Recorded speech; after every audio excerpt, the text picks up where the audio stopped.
doktor ni Michael Jackson. Guilty! Sa wakas, ay nakonvict na ang doktor ni Michael Jackson. Dito na ba nagtatapos ang kaso ni Michael Jackson? Ako, masaya na ang pamilya nila sa naging hatol ng hukom. Pinaugnay ni Attorney Walgern sa mga fans ni Michael Jackson. So, who's bad, diba? Who's the thriller? Justice, is it black or is it white? Ano ko, baka naman pa-epek-epek lang to.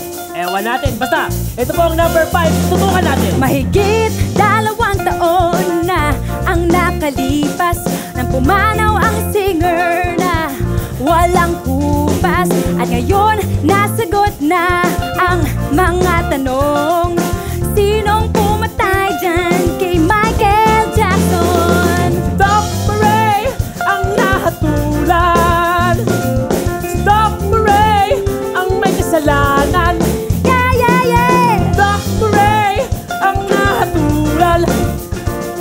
Si Doc Murray ang may kasalanan.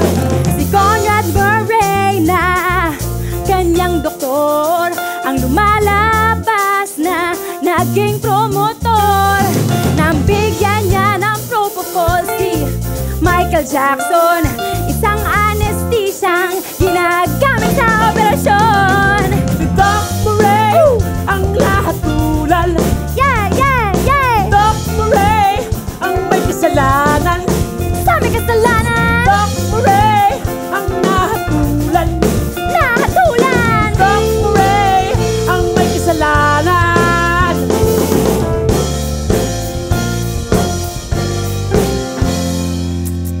At para maiwasan ang pagbisita sa mga doktor na katulad ni Doc Murray, nako, gawing prioridad ang inyong kalusugan para hindi ka na umasa gamot.